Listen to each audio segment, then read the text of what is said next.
Good. Wow. All right. Okay, I'd like to call to order the meeting of May the 12th of the Solid Fruit Levee District. Please rise for the pledge. Kevin, would you lead us in the pledge, please? Pledge allegiance to the flag of the United States of America and to the republic for which it stands, one nation, under God, indivisible, with liberty and justice for all. Mary, roll call. Keith Guidry. Here. Gavin Colley. Here. Roland Carroll. Here. Mitch Downs. Here. Brett DeRoche. Scott Terriot. Here. Ryan Hortz. Here. McNeely Rowe. Here. And Monty Davis. Here. Thank you. All right, you've been presented the minutes of last month's meeting. We're looking for a motion to approve. Moved by Gavin, second by Scott, that we approve the meeting, the minutes of the meeting of April 15th. All in favor? Aye. Opposed? Motion passed. Okay, on the president's report, all of you know, we just attended the ALBL workshop. I think very informative. Myself, and if anybody else had to leave out the Friday morning, you could still make up your ethics and sexual harassment training either here or online. So get with Mary if you need to make that. And one more thing I'm gonna bring up. I've been approached by a couple of landowners, and we're gonna defer it to the executive committee and come back to the board with you, but we've got, and Drake told me we were gonna look at it, there's some 8-foot sheet piles on the east side of our Borough Canal that the water has gotten in between and washing away, and all the land's eaten up. So it's a pretty big project if we have to repair some of that. But we're gonna give you all more information as we look into it. Just want to make you all aware of it. If y'all go back there on their part of the property, you can take a look and see what you guys see. We'll have to get with Ryan, see what our contract states for that. And that's all I have in my report. Moving on to executive committee, Scott? Thank you, Mr. President. So the executive committee met last week. Mr. Lafourche briefed us on the status of the E-North work by Construction Site Specialties. Under advisement from the engineer and the board attorney, the executive committee recommended meeting in person with the contractor, and I believe that's scheduled for tomorrow to discuss the contract and expectations there. So, and then the engineer also updated us on the Lee, Ontario lock repairs being delayed due to contractor equipment failure. So, unless anyone has any questions, this is the end of our report. Okay, do we have to accept that report? No, I don't think so. Okay, any audience comments? Anyone from the audience? Russ? Okay. How y'all doing? Russ Disclair, project manager for Danos Coastal Restoration.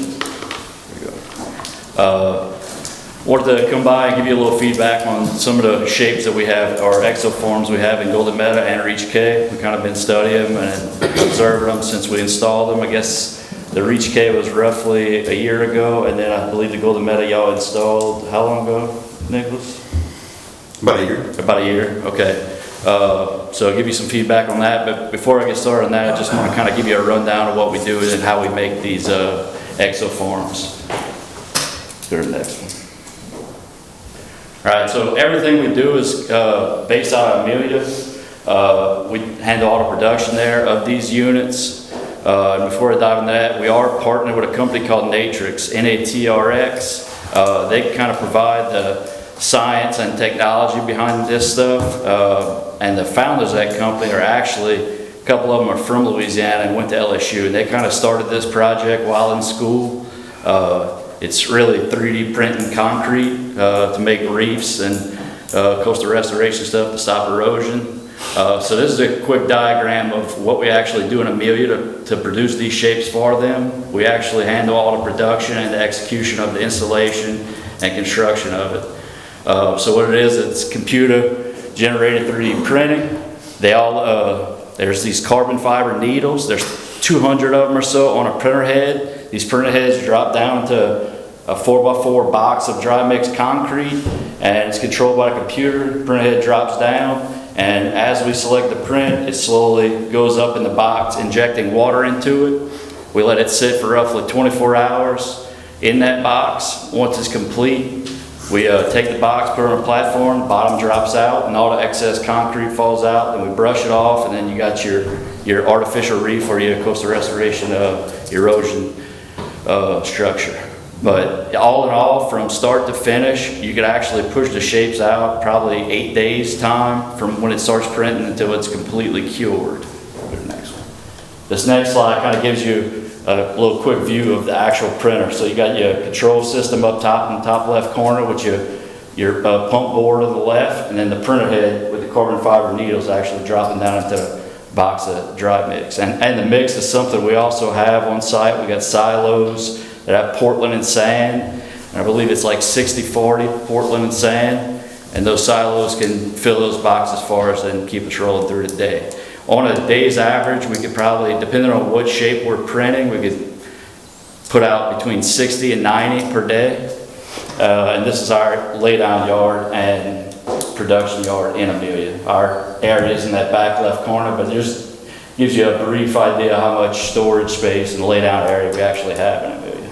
Go to the next one. So this is what it actually looks like on our computer screens and the models that we get from the engineers that provide it for us in the top left two pictures, and then the final outcome is the right picture. They all have like some type of design forklift pockets into it. That way we can move them around easily, and also we have tools for installation that kind of go into that forklift pocket. So installation of it's fairly quickly because we're able to grab them and place them down exactly where we want.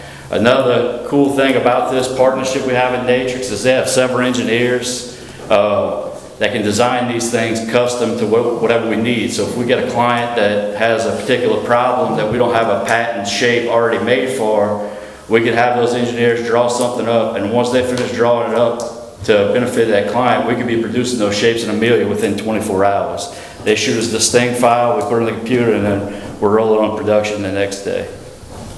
Go ahead. Thank you. So just a couple more examples of our structures. Down here in Reach K and Golden Meadow, we have what we call our wave brush shapes, which you just saw on that last slide. And you'll have some more pictures of them at the end. But this is some of our bigger structures. These are our lattice structures on the left. These are a little over 3 feet tall, 3 feet wide. The middle one is what we call our wave slopes. Those are also about 2.5, 3 feet tall on the high side. Really good for breaking wave action and trapping sediment behind them. And then the ones on the right side are fish boxes, more of your artificial reef type. In Amelia, we have the ability to ship globally, which is one of the huge benefits to us. We can ship out on barge and by truck. We have a lot of support there from Danhouse employees and Natrix. So we could have contractors pull up on barges and we load them out in a day and get them out and ship all over the world. Where we play, we do a lot of different things. We do artificial reefs purely for marine habitat. We do coastal restoration and shoreline protection. And then another thing we've kind of dove into as of late was pipeline preservation and protection. We actually just got done with a pretty big job with Shell on the Trinity River in Texas, where we studied flow 3D models and flow rates and all that of the actual river. They had pipeline exposure in the middle. And from our studies, we saw that if we line our structures on both sides of the pipeline, that we could actually trap sediment as it's flowing down the river, and we could reclaim that land on the pipe. So not having to put submar mats on top of the pipe with thinking that you might damage it down the road. You just let nature do its thing, and you actually able to trap the sediment, take the land back, cover the pipeline, and also worst case scenario, you got structures on both sides of the pipeline protecting it, and whether you get a log or a boat coming by that, you could kind of revert them around it. So if you have any questions as I'm going, please chime in. I know I kind of get on a roll here. You go to the next. This is actually the wave brush shapes that we actually have at Golden Meadow and Reach K right now that you're gonna see at the end of the PowerPoint, but this is one that we did in Grand Isle pretty recently. This is Hotel Sid, the one that Mr. Todd Graves funded. This is right behind the Grand Isle Marina, or Old Sand Dollar, I guess you could say. So this is a pretty big one. What this was an old decommissioned platform, and we were just putting these shapes down to provide the habitat back for those fish.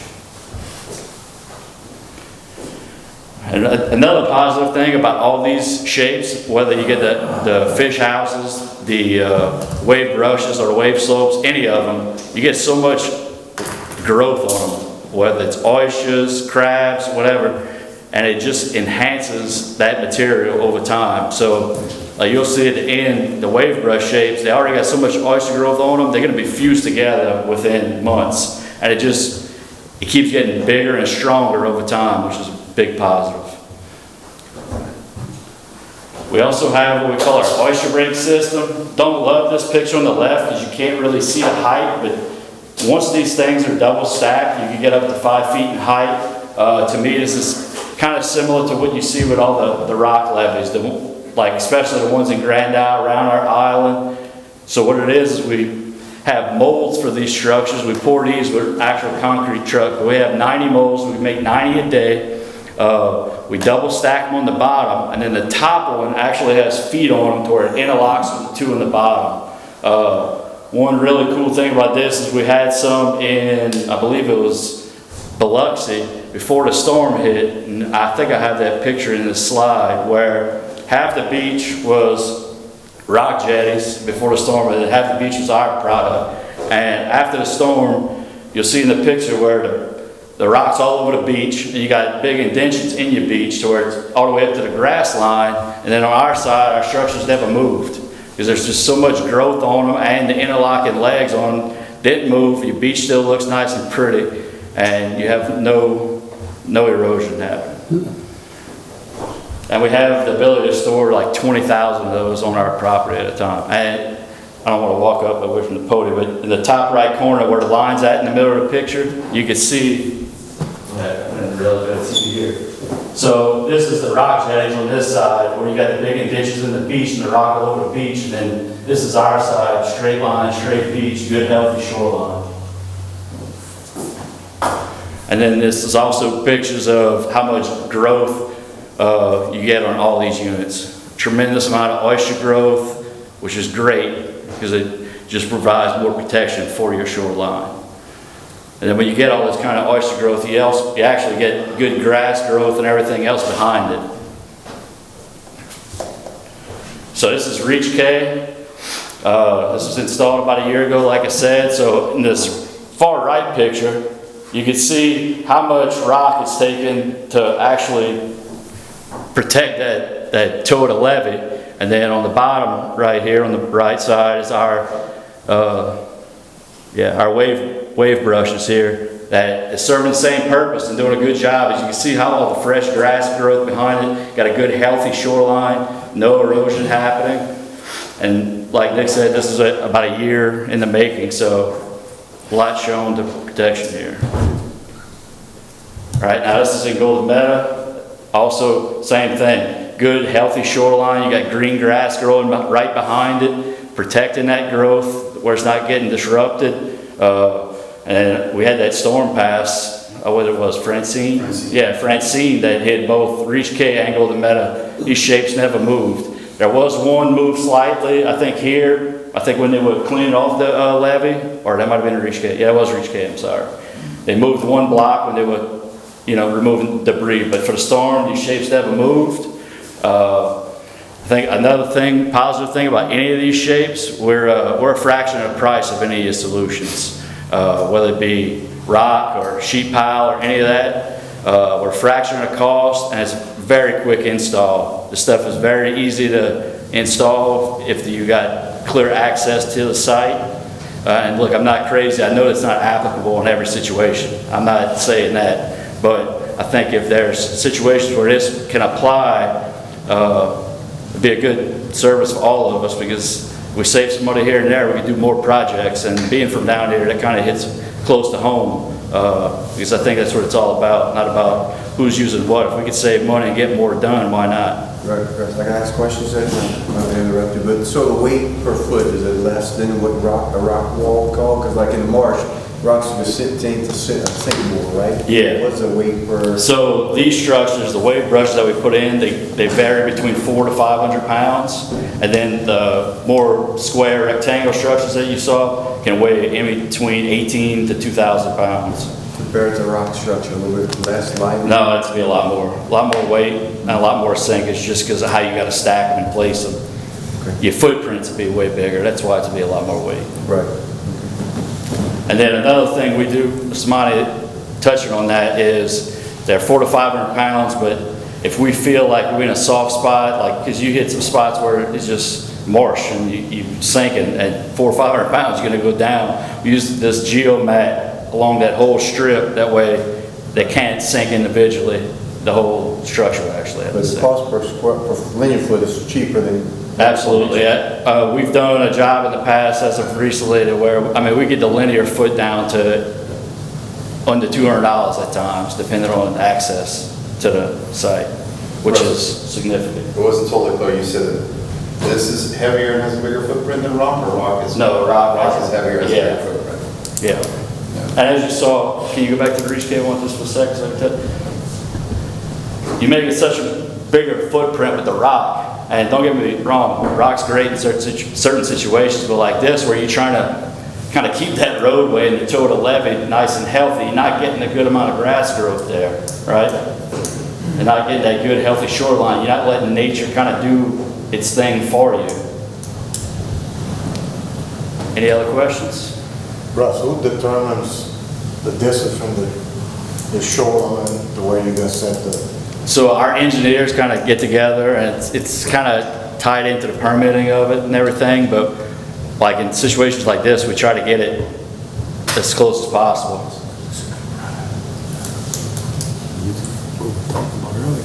And then, like, our engineers also dive into, you know, high tide, low tide, and picking the best shape to break up that wave action. Because at the end of the day, we worried about everyday wear and tear of what's eating up our shoreline. Anybody else? Good. Thank you. Thank you.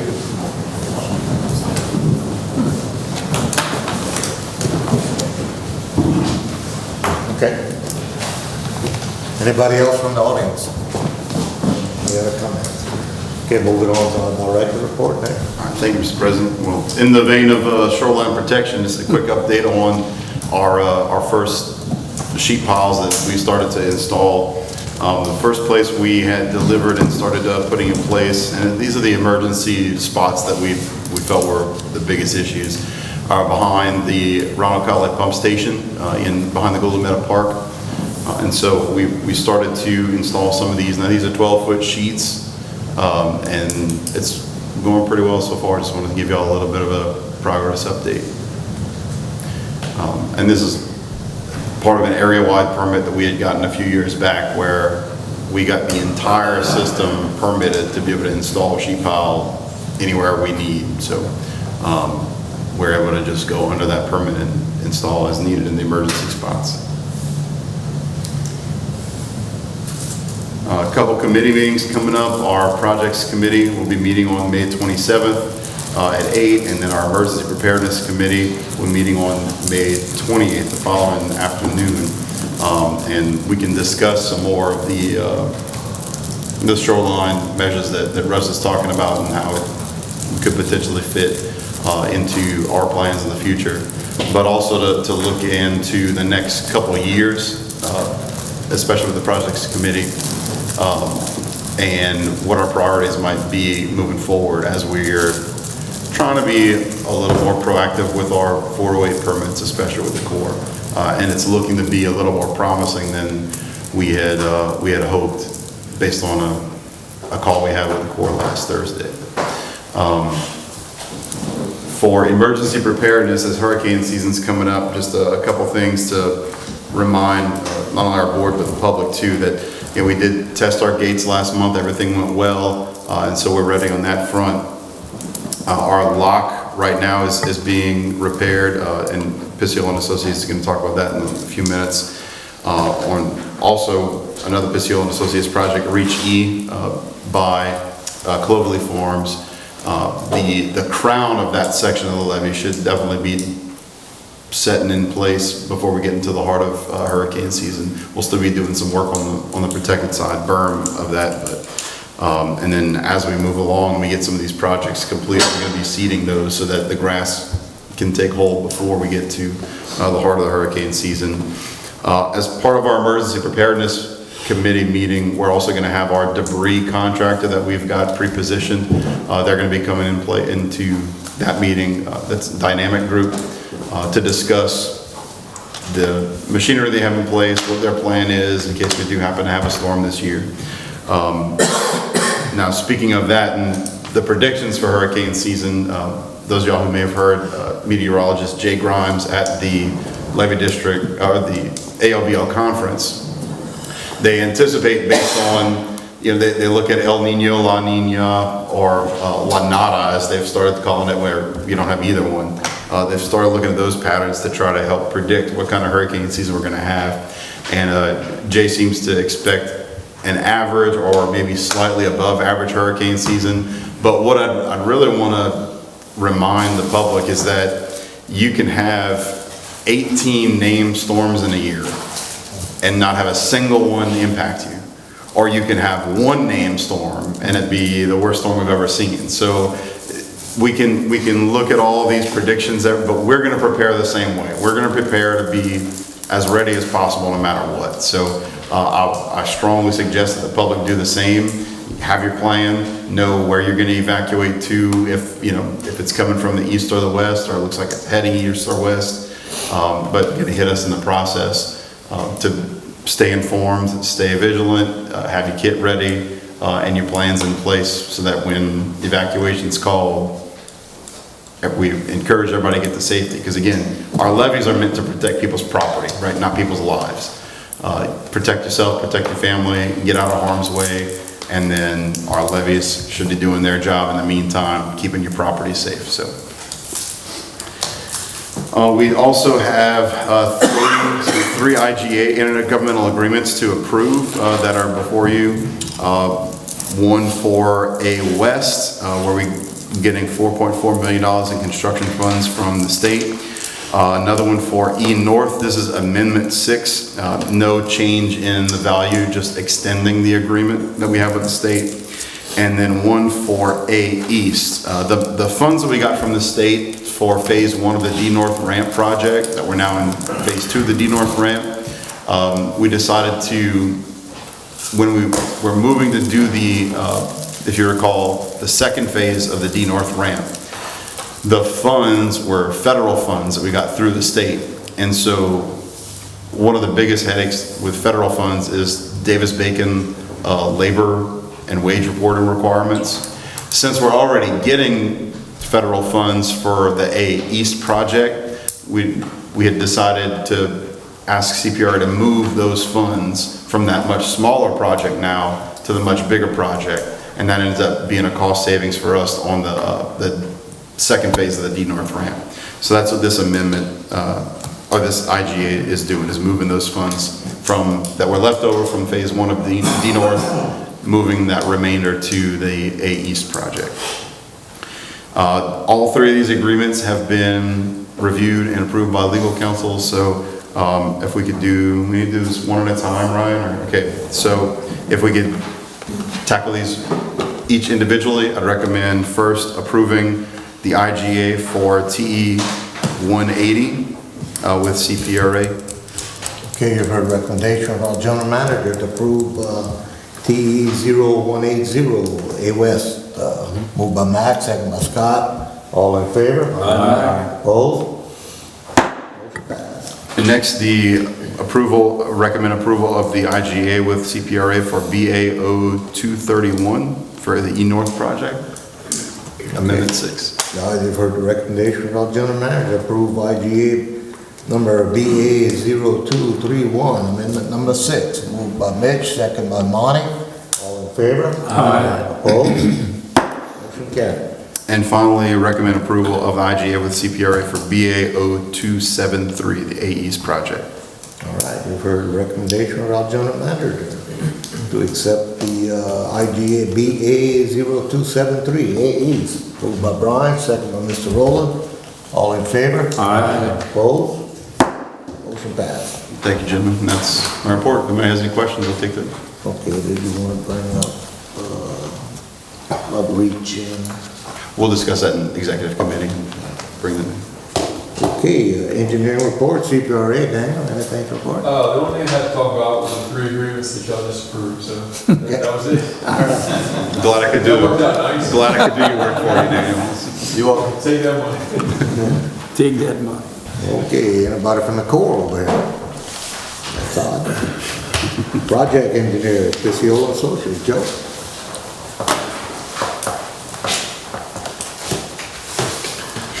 Okay, on the La Rose Lock project, we continue to work with Nick and the parish on HMGP funding.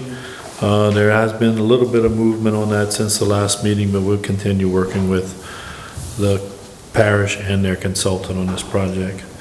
On section E North levee improvements, construction site specialties, the contractor.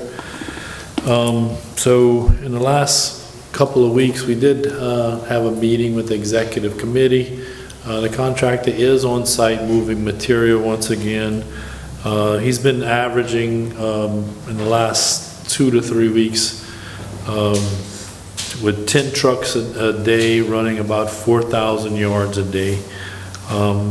It's not quite what we wanted to get. We were trying to get about 8,000 yards a day, but he is staying ahead of Campo and Sons, who's doing the grading and shaping. And we do expect that the entire levee crown will be up at the required elevation before hurricane season this year. So then after that is going to be a lot of grading and shaping and protected side berm improvements, which is part of the project, but we'll feel better if he continues to work at this pace. Like Scott alluded to in his report, we're going to meet with him tomorrow morning at 10 a.m. and just kind of, stress the importance of keeping the level of effort up and potentially getting some more trucks out there so we can get it done as quick as possible.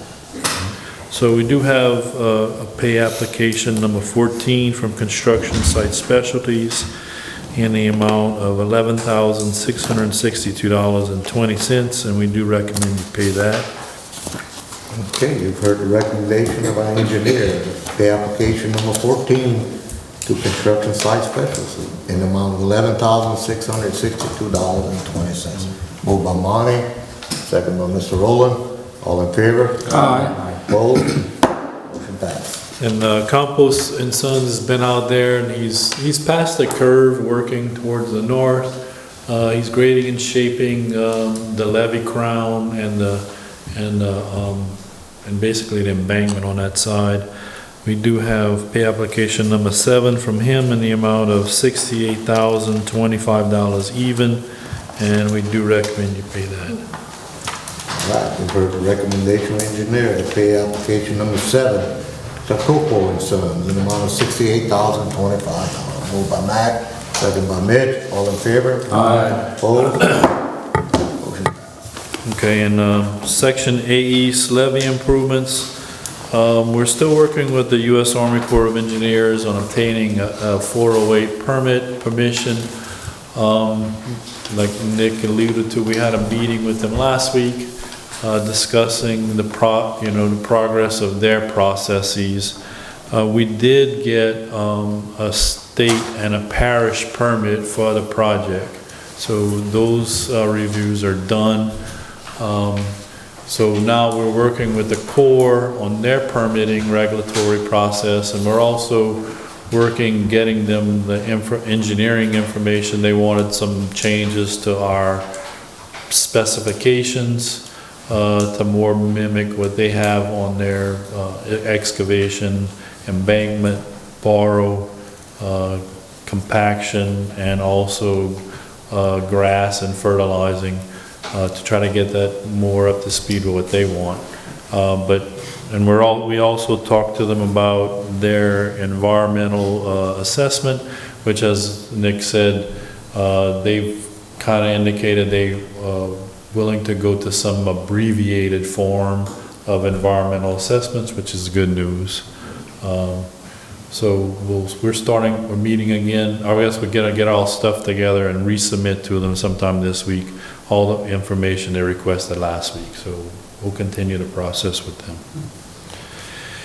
And the emergency gate closure of the LaRose floodgates, we're still waiting on the winches. They're supposed to come in sometime in July or early August. So once that happens, we'll give them a notice to proceed and they can install everything. The corner plate repair at the south floodgate. So the boat company that did the damage has requested to do the repairs. We've been working with him. He was supposed to be out on site last week. That didn't happen. He showed up this morning and tried to do some work and had to kind of regroup again. They're going to try again tomorrow morning, and we're going to monitor what's going on and then have some more discussions about that. But his plan is to work today, tomorrow, and Wednesday on the project. But I can see that taking a little bit more time. So we'll continue to work with him on that and hopefully he can get it done. Questions? Please keep us informed on that. We will. Thank you. All right. GIS, John?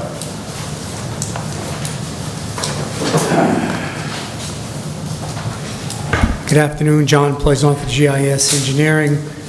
First project is the AE's water retention project around by Lafourche. Nick is still meeting with the property owners in there on the alternate alignment on the northern end. As soon as we can get that done, we can move forward with that project.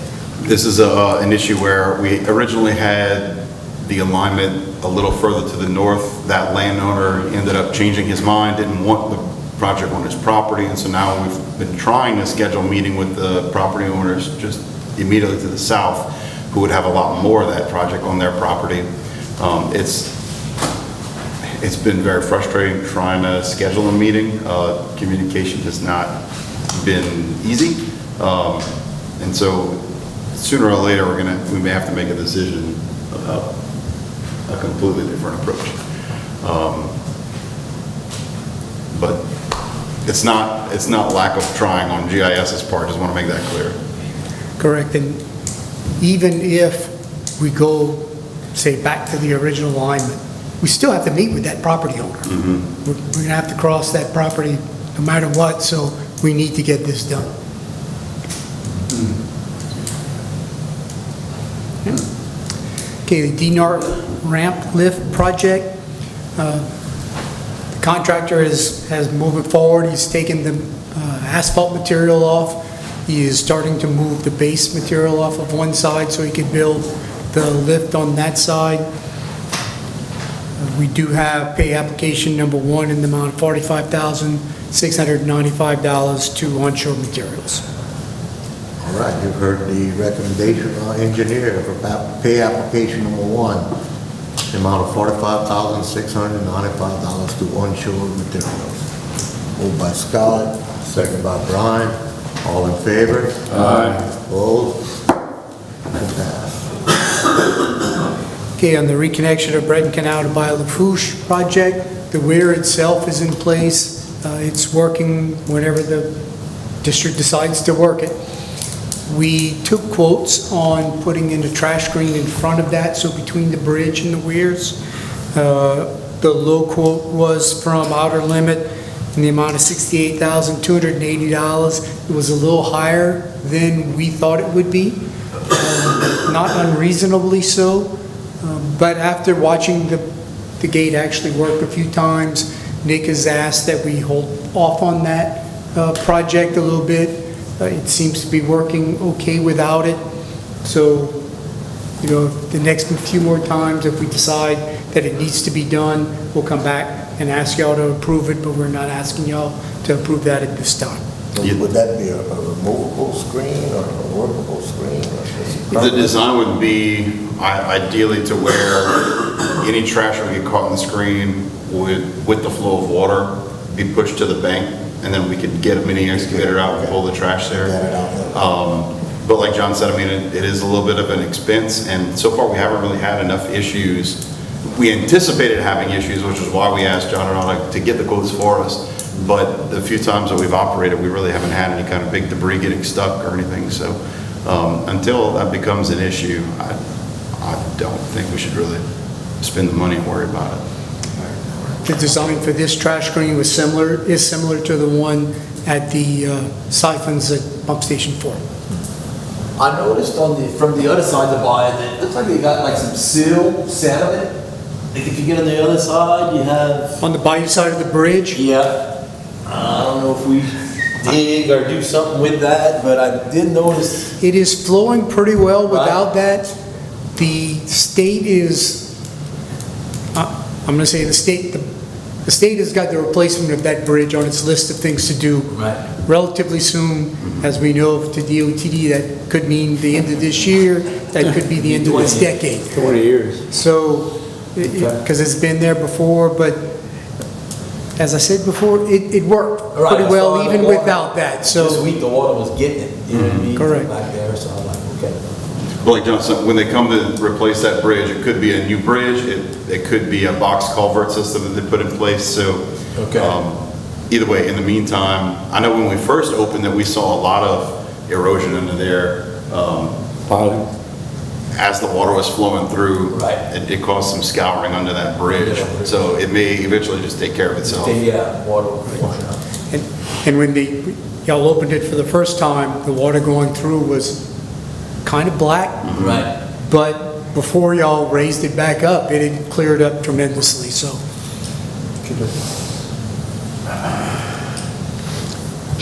Okay, the D-South Floodwall at Crawfish Farms Phase 3. Contractor is substantially complete with this project. Y'all awarded him substantial completion, I believe, at y'all last meeting. We do have a pay application for this month to kind of catch up to that. Pay application number 5 in the amount of $46,977.50 to sea level. Okay, you've heard the recommendation, engineer. Pay application number 5 in the amount of $46,977.50 to sea level construction. Moved by Mac, second by Gavin. All in favor? Aye. Opposed? Motion passed. That's all I have for y'all today. Any questions for John? Thank you, John. Thank you. Angela Design, Neil. Good afternoon. On the Sea-South project, we have Compo and Sons working out there. Their effort is split into two different things, which is why we have 2 different invoices before you today. One is just some reshaping and regrading of various areas, and that's invoice number 1396 in the amount of $19,597.50 that we're recommending for payment. Okay, you've heard the recommendation of engineer, pay Compo and Sons. Invoice 1396 in the amount of $19,597.50. Moved by Mr. Rowlands, second by Brian. All in favor? Aye. Opposed? Motion passed. All right, and then the second effort from Compo and Sons is a per cubic yard price that we got from them a while back. And this is just a continuation of that effort where he's hauling some material that was excavated previously from the canal. We measured it for payment and he's hauling it and shaping it.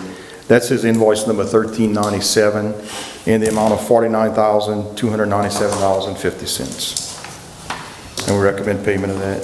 Okay. You've heard the recommendation of engineer to pay Compo and Sons, invoice 1397, amount of $49,297.50. Moved by Mitch, second by Mac, all in favor? Aye. Opposed? Motion carried. All right, then going a little further south on there, the B North and B South levee segments, this is from the Baseline Pump Station all the way down towards the Golden Meadow Park. There's several different efforts going on there. The first one is new gym construction. They're working on the protected side berm of that levee, and we're recommending approval of their invoice number 1050 in the amount of $72,240.00. Okay, you've heard the recommendation of the engineer. Pay new gym construction invoice 1050 in amount of $72,240. Moved by Monty, second by Scott. All in favor? Aye. Opposed? Motion passed. All right, also on that levee segment, Compo and Sons is working on two different efforts there. One is for some flood side maintenance work, and the other is a continuation of what St. Tuckworth, the new gym construction, is doing, just a little bit different spot. So we have their invoice number 1395 for $14,480 and no cents, and that's for the flood side work. All right, you've heard the recommendation of the engineer to pay Compo and Son invoice 1395, the amount of $14,480. Moved by Mitch, second by Brian. All in favor? Aye. Opposed? Okay, and then last on that levee segment, invoice number 1399 from Compo and Sons. This is for $78,982.50, and that's for that protected side berm work he's doing. All right, you heard the recommendation of the engineer to pay Compo and Sons invoice 1399, the amount of $78,982.50. Moved by Matt, second by Scott. All in favor? Aye. Opposed? Motion passed. That's all I have, Mr. President. Any question for Neil? Thank you. Delta Coast? Good afternoon, Kyle Pierce, Delta Coast Consultants, Program Management for Morganza to the Gulf. A couple of things to report on: pipeline flood wall. They're working on the IGA. It's in process right now to be executed for the Reach L pipeline flood wall, so work should be starting on that soon. The other thing, we have Reach L, Apache Farms section, just below Apache Farms. We're planning to raise that levee to 11 or 12 elevation with some stockpile material that's on that levee right now. Delta Coast is going to be putting some labor contracts out. We anticipate about $300,000 to $350,000 worth of work to cap that levee. I know we spoke last time about the bridge rating. That's currently in queue right now to get rated. We anticipate possibly at the end of this month we'll have a rating on that bridge at, right near that pump station. And then lastly, the instrumentation that Delta Coast is working on. We have the legal team, South Lafourche legal team right now, working on trying to work that into the capital outlay funding. So we're just trying to get it under that same procurement that Tevlon levy was currently operating under, so we can have all the same equipment throughout the whole system. So that's what we're working on right now. Yeah, Facility Planning Control had a couple questions about how we planned to procure the equipment through the Telecommunications Act instead of through traditional like bidding, like construction. And they had some issues trying to understand what we were trying to do. So Ryan put together a letter explaining, they had a list of 10 questions from Facility Planning Control. So Ryan answered all those 10 questions. I just reviewed it, so we're going to be sending that over to them, explaining why we think that law is appropriate to use here. And so hopefully that, gets us over that little hurdle of being able to spend that money. Because money's already been approved last legislative session, so it's ours. We just have to answer a couple of questions that they have to be able to do it. That's all I have, Mr. President. Any questions? Thank you. Thank you. Allsouth, anyone here from Allsouth? I did get an email earlier from Melanie Kaiwet with Allsouth. She and Stevie couldn't make it today. Their only update really is that they haven't had much movement on Reach K recently. They're trying to get funding from the state during this legislative session, but won't know for another few weeks. So hopefully by the next meeting they'll have a little bit more to report on that. Legal permits, Mitch? Okay, we got 5 this month. The first one is Bayou Bouillon. The next one is Lafourche Parish Government, Castex Energy, Perdido Energy, and Cantium. After reviewing these 5, looking the board to pass these 5. You've heard the recommendation about permits right away, Chairman, that we accept these requests. Scott, moved by Scott, second by Gavin. All in favor? Aye. Opposed? Motion passed. All right, Mr. Board Attorney. Just on the Jason Adams, we did get an email today. I'm gonna be getting with Nick and Amy on that to try to get this off of our agenda after 8 years or however long it's been there. And then we do have an upcoming mediation for the LA contracting deal. It'll be in a few months. I've already talked with John at GIS and with Nick, and hopefully we can get that one resolved as well. Any questions for Ron? That's it. Okay. Finance Committee, Monty? Hey, Mr. President, the Finance Committee met and we reviewed all invoices, recommend they be paid as presented. All right, you've heard the recommendation of our chairman to pay our bills. Moved by Scott, second by Mac. All in favor? Aye. Opposed? Motion passed.